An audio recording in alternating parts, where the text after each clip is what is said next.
आप तैयार है कि परमेश्वर आपको छुए? अपनी आंखों को बंद करके अपने हाथों को उठा के कहो, आज जो कुछ मैं सुनूंगा मैं फलों को लेके आऊंगा, ऊंची आवाज में। क्योंकि बादशाहत और कुदरत और जला हमेशा तेरे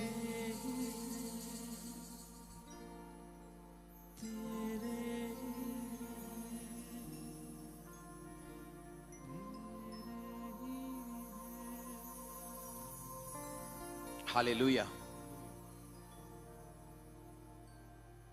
एक बात पक्की है कि आप सबको और मुझको परमेश्वर ने अपने राज्य को बनाने और बढ़ाने के लिए बुलाया है। नहीं तो जब यहोशू ने कहा था कि मैं अपने घराने समेत यहोवा की सेवा करूंगा, तुम लोग चुन लो तुम किसकी सेवा करोगे। अगर सेवकाई सिर्फ न्यायों के लिए, याजकों के लिए होती तो वो आम पब्लिक को कभी ना कहता कि तुम चुन लो तुम किसकी सेवा करोगे। इसका मतलब क्या है कि हम सब लोग परमेश्वर की सेवकाई के लिए बुलाए गए हैं।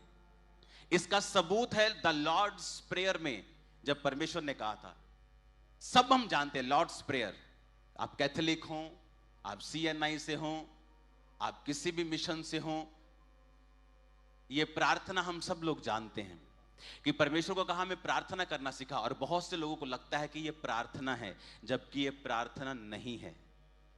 परमेश्वर ने हमें लाइफस्टाइल दिया है कि जब तुम मेरी हजूरी में आओ तो वर्शिप करते हुए आओ। ऐ हमारे बाप तू जो आसमान में है, तेरा नाम पाक माना जाए। आप किसी MLA के पास भी, अपने एरिया के MP के पास भी कोई काम कराना है, जब जाते हैं पहले आप हेलो हाउ आर यू करते हैं कि आप इस एरिया के MLA, हमें बड़ी खुशी है, आपके नीचे ये एरिया फल फूल रहा है। फिर आप बात करना शुरू करते हैं। अगर आप जाते रोना पीटना शुरू कर दें तो वो कहता है इसको अकल नहीं है। इसलिए वचन कहता है कि जब तुम मेरे आंगनों में आओ तो स्तुति करते हुए, फाटकों में आओ तो धन्यवाद करते हुए प्रवेश करो। लाइफ में कोई भी मुसीबत हो, कुछ भी चल रहा हो, लेकिन परमेश्वर के सामने जब आओ तो कहता है धन्यवाद करते हुए और स्तुति और प्रशंसा करते हुए आओ।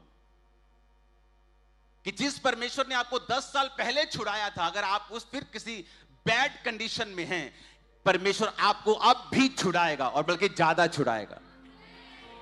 ज्यादा इसलिए क्योंकि अब आपके पास उन 10 सालों का एक्सपीरियंस भी है। लेकिन आज ये मेरा वचन नहीं है, मैं जस्ट एंट्री कर रहा हूं अपने वचन में। तो परमेश्वर ने कहा कि जब तुम एंटर करो, बोलो तेरा नाम पाक माना जाए, यानी वर्शिप से प्रवेश करो, रोते और पीटते हुए नहीं। इसीलिए बाइबल कहती है कि जब नेहेम्या राजा के सामने गया तो वचन कहता है कि नेहेम्या का मुंह उदास था, उतरा हुआ था। और राजा ने कहा तेरा मुंह उतरा हुआ क्यों है? क्योंकि राजा के सामने उतरा हुआ मुंह लेकर जाना राजा की तौहीन, राजा की बेइज्जती मानी जाती थी। तो जब वो उतरा हुआ मुंह लेकर गया तो ये एक ऑफेंसिव काम उसने किया जिसकी सजा उसे मिल सकती थी।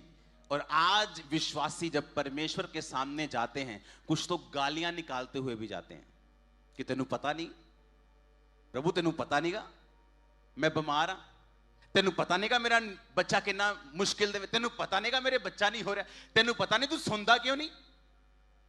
और वचन कहता है कि जब राजा के सामने कोई उतरा मुंह लेके जाता था तो ये इनडायरेक्ट कहता था I am not happy in your kingdom, मैं तेरे राज्य से खुश नहीं हूं। और वो सजा का हकदार होता था, राजा उसे सजा दे सकता था। इसलिए जब उसका मुंह उतरा हुआ था तो बड़े कॉज के लिए था कि वो अपने परमेश्वर के राज्य के लिए उसका मुंह उतरा हुआ था। तो परमेश्वर का आत्मा उसके साथ था, उसने फास्टिंग की हुई थी तो वो बच गया।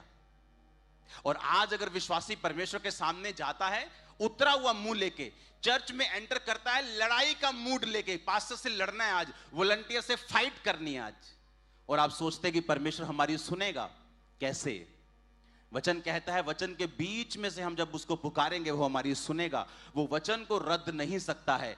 इसीलिए जब यूहन्ना बपतिस्मा देने वाले ने कहा था क्या तू ही है कि मैं किसी और का इंतजार करूं, उसने ताना मारा। परमेश्वर ने कहा उसको बता, लंगड़े चलते हैं, अंधे देखते हैं, पर परमेश्वर उसको छुड़ाने के लिए नहीं गए।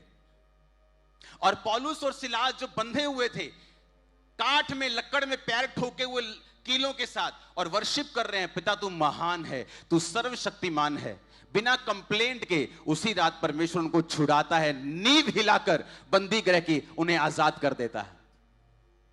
वो स्तुतियों में विराजमान है। परमेश्वर कहां रहता है? उसका एड्रेस मालूम है? स्वर्ग में नहीं रहता वो? किसको लगता है स्वर्ग में रहता है वो? तो स्वर्ग बनने से पहले वो कहां रहता था? आप अपने ऑफिस में रहते हैं कि घर में रहते हैं? आप काम करते हैं ना, है ना? आप ऑफिस जाते हैं जहां आपका सिंहासन है। बाइबल कहती है स्वर्ग परमेश्वर का सिंहासन है, पृथ्वी परमेश्वर के पैरों की चौकी है। तो आप अपने ऑफिस में थोड़ी रहते हैं, आप 24 घंटे सिंहासन पे थोड़ी, अपनी कुर्सी पे थोड़ी बैठते हैं। बाइबल कहती है परमेश्वर स्तुतियों के बीच में विराजमान रहता है, वो आपकी स्तुति के अंदर रहता है। जब आप स्तुति करते हैं, परमेश्वर की प्रेजेंस आपकी लाइफ में काम करती है।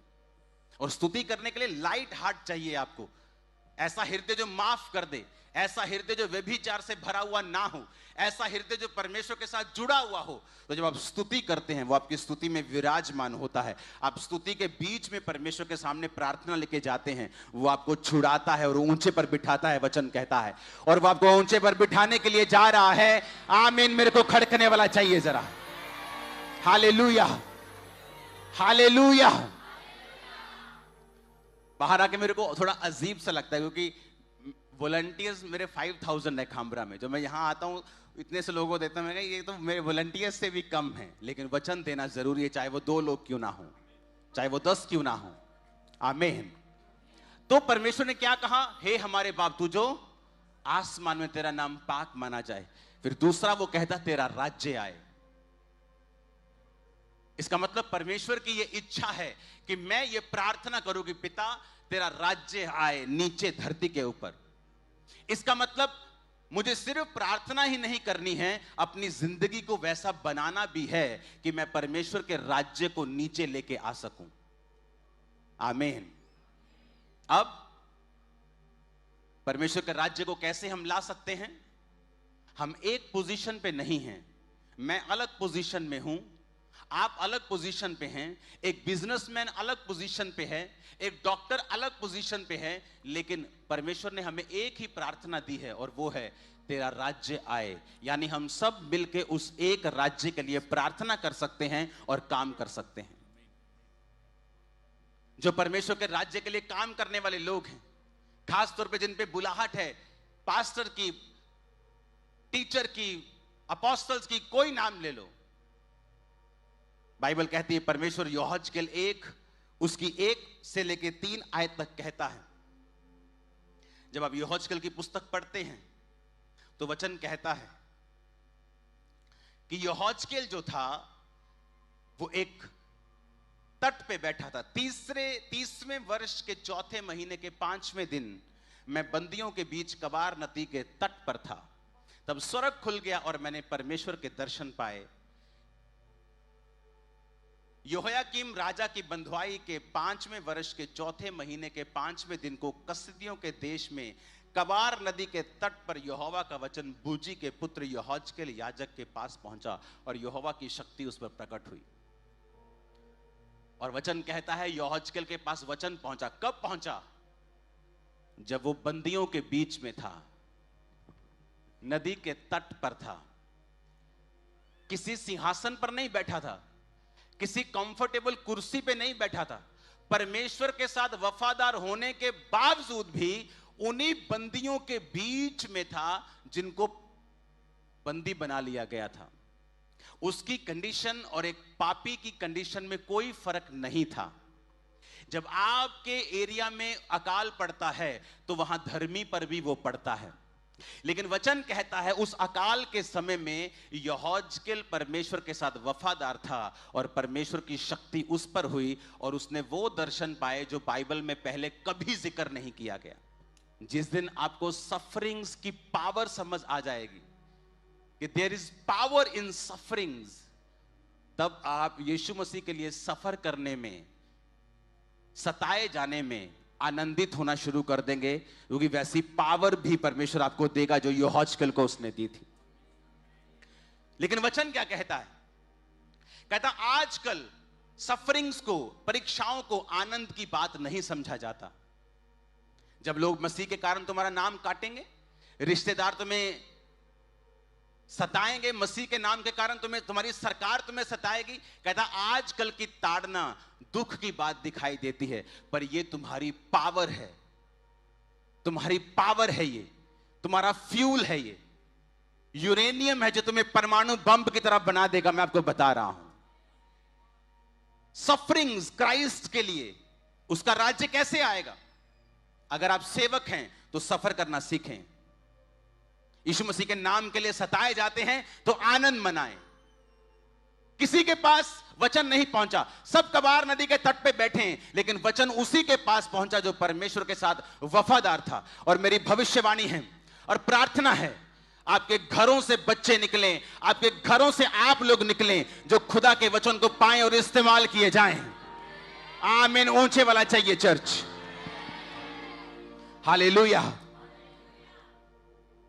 सफरिंग्स आजकल बुरी बात दिखाई देती है। कोई परमेश्वर के नाम के लिए सफर करना नहीं चाहता, अपने वर्क प्लेस पे नहीं बताना चाहता मैं क्रिश्चियन हूं, ताकि उसे सताया ना जाए। इसलिए आज क्रिश्चियन जो है वो पावरलेस हो चुके हैं, होपलेस हो चुके हैं, विजनलेस हो चुके हैं।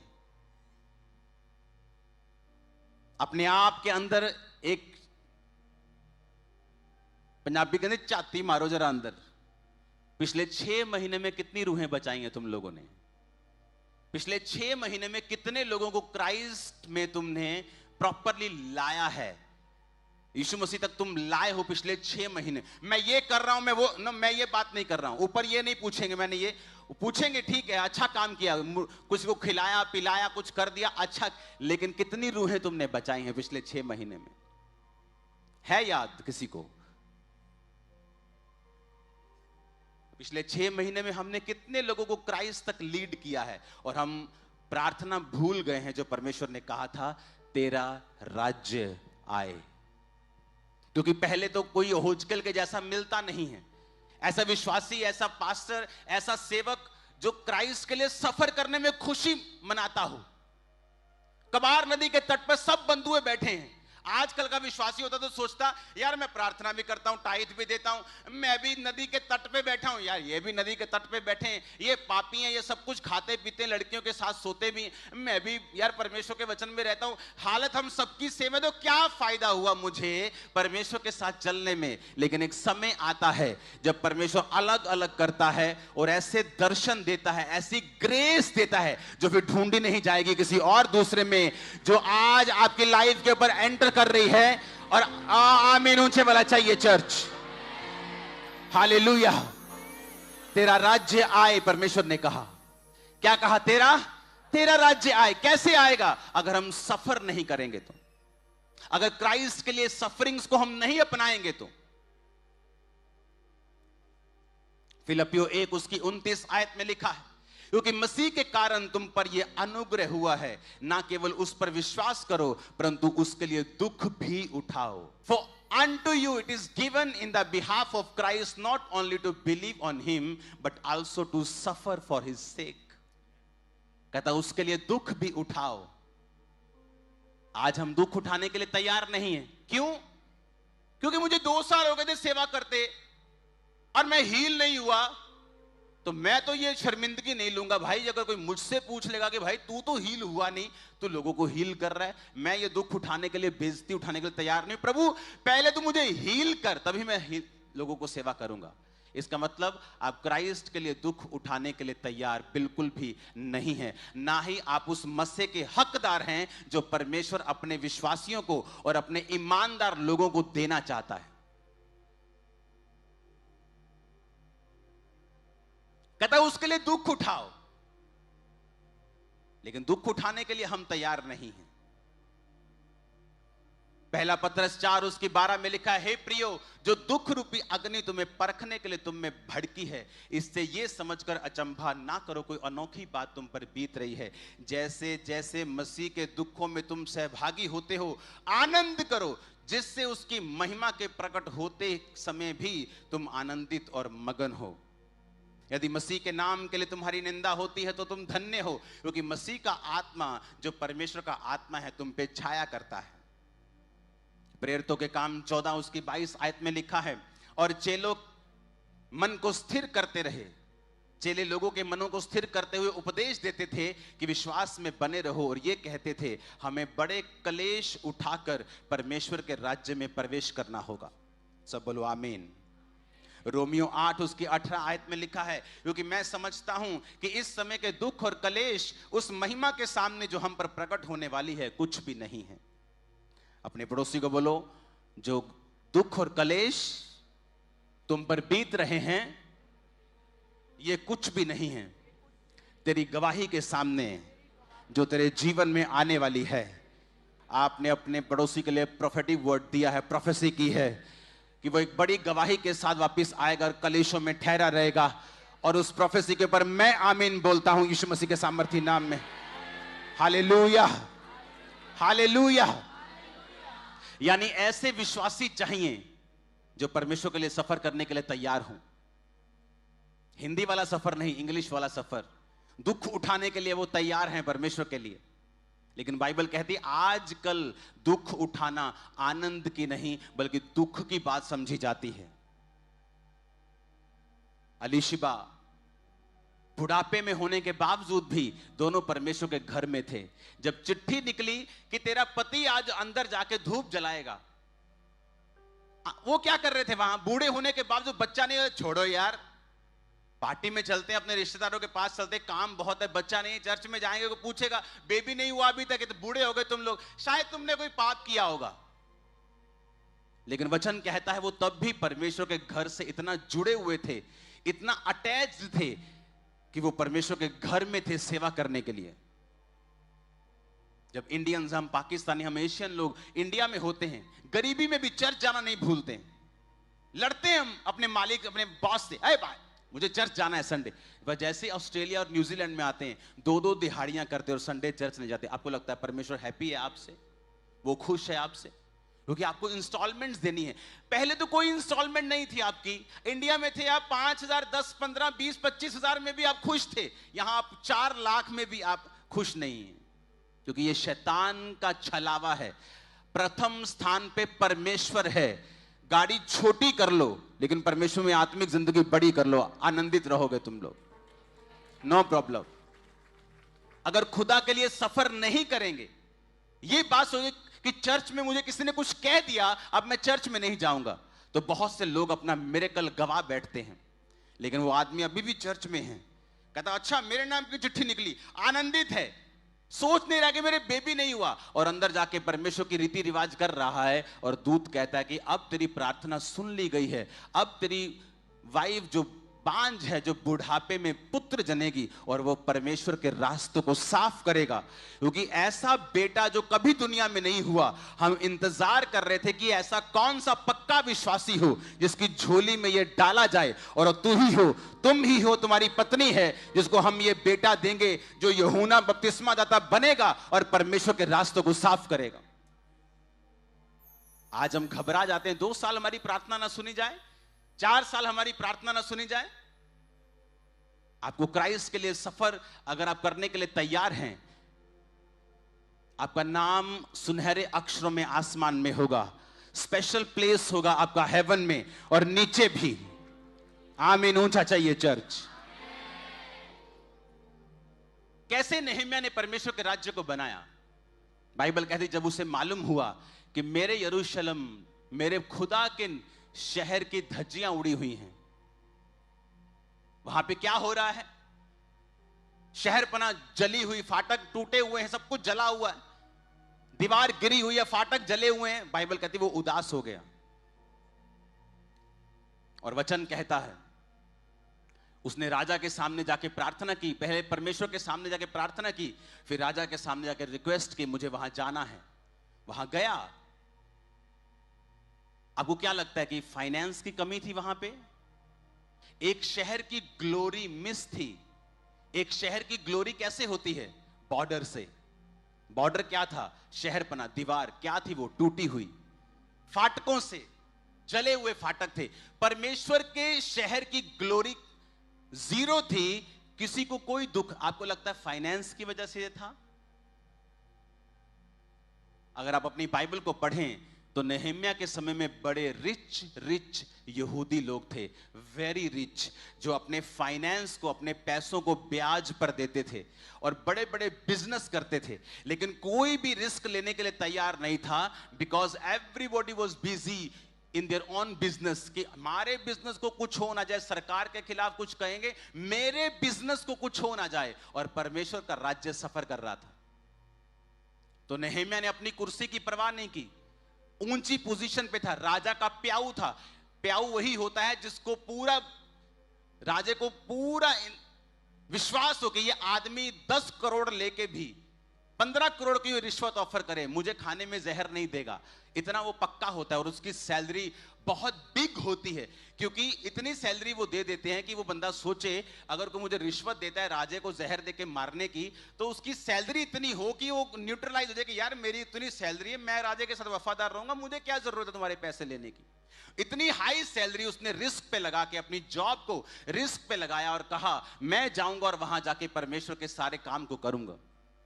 और वहां अमीर लोग थे, और जब उन्होंने गरीब लोगों ने दुहाई दी कि अमीर लोग हम ही से ब्याज लेते हैं, तो वचन कहता है, जब आप नेहेम्या की पुस्तक को पढ़ते हैं, उसका 5 बाब उसकी 1 से लेके 13 आयत तक, तो वचन क्या कहता है कि नेहेम्या ने उन लोगों की, जो रईस लोग थे, उनकी क्लास लगाई, उनको घुड़का।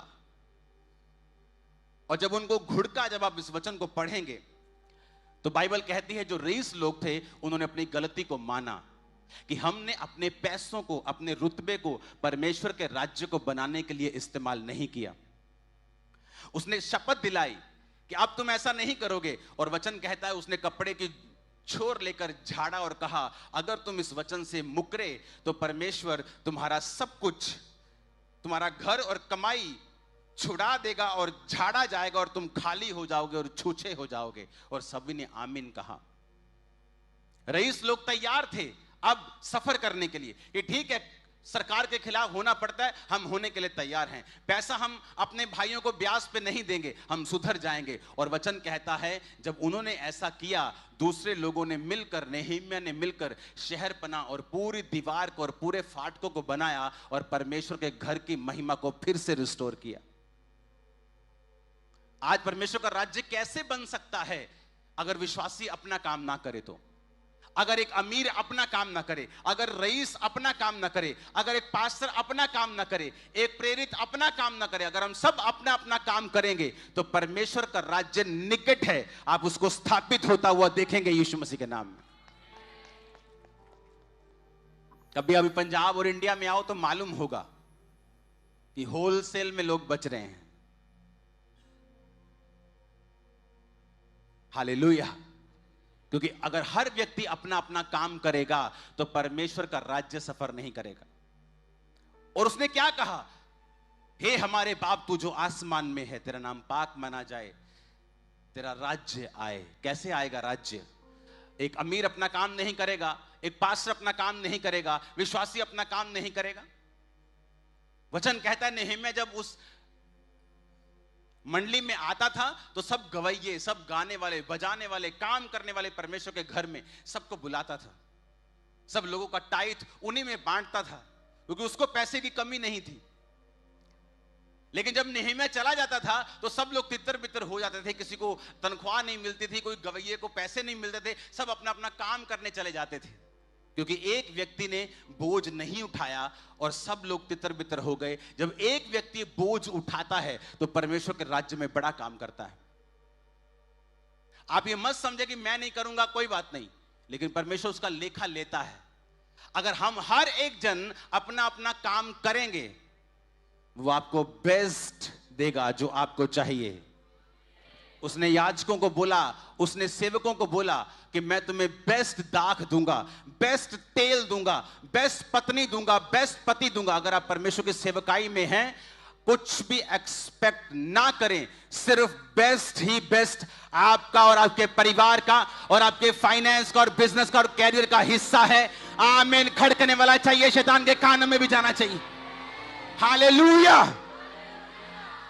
आज परमेश्वर हमें मौका देता है और हम काम करते हैं, क्योंकि कल जब हम दुहाई देंगे अपने बच्चों के लिए, वो सुनेगा नहीं। क्यों? क्योंकि जब हमने काम करना था, हमने किया नहीं।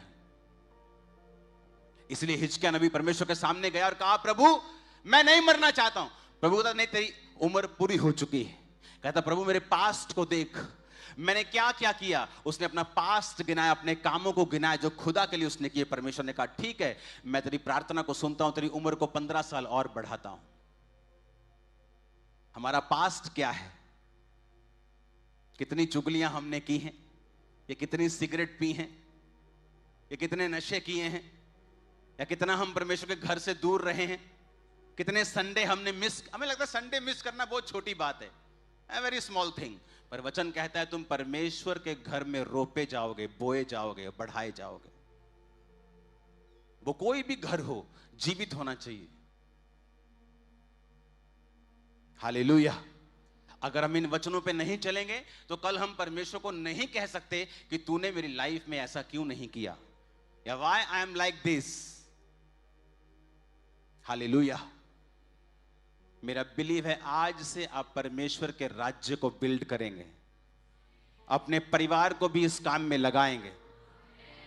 आपका फाइनेंस, आपकी लाइफ, आप क्या कर सकते हैं सेवकाइयों के लिए। इंडिया में किसी कलीसिया के ऊपर परसिक्यूशन है, आप उसके लिए क्या कर सकते हैं? तब तो पैसा नहीं चाहिए। जो हम कर सकते हैं, हमें फ्यूचर में करने के लिए तैयार रहना होगा। परमेश्वर की अणख रखनी होगी और बड़े काम करने होंगे, और शैतान हमारी जूती के नीचे होगा और कुचला जाएगा यीशु मसीह के नाम में। आमीन। तैयार हो उसके राज्य में काम करने के लिए? अभी तो समय थोड़ा है, मुझे अभी बहुत सारे काम प्रार्थना करनी है। आज आप सबके ऊपर मुझे ले हैंड करना है। आमीन।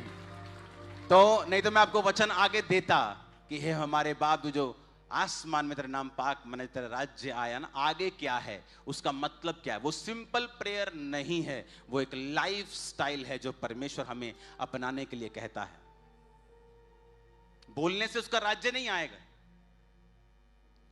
रोटी मेरे मुंह में चली जाए अपने आप नहीं जाएगी, आपको काम करना पड़ेगा। अपने हाथों को उठाओ, सब जन खड़े हो जाओ, हिलाओ अपने हाथों को।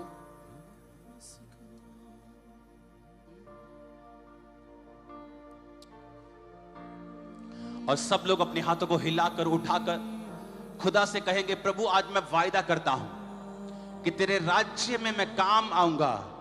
तेरे लिए सफरिंग्स को उठाना पड़े उठाऊंगा, सब करना पड़े मैं करूंगा। मैं अपनी इज्जत की परवाह नहीं करूंगा, मैं अपनी परवाह नहीं करूंगा, मैं तेरे राज्य के लिए काम करूंगा। ऊंची आवाज से मांगो, अपने हाथों को उठा के। आपकी आवाज मुझे मेरे कानों में भी आनी चाहिए प्रार्थना की।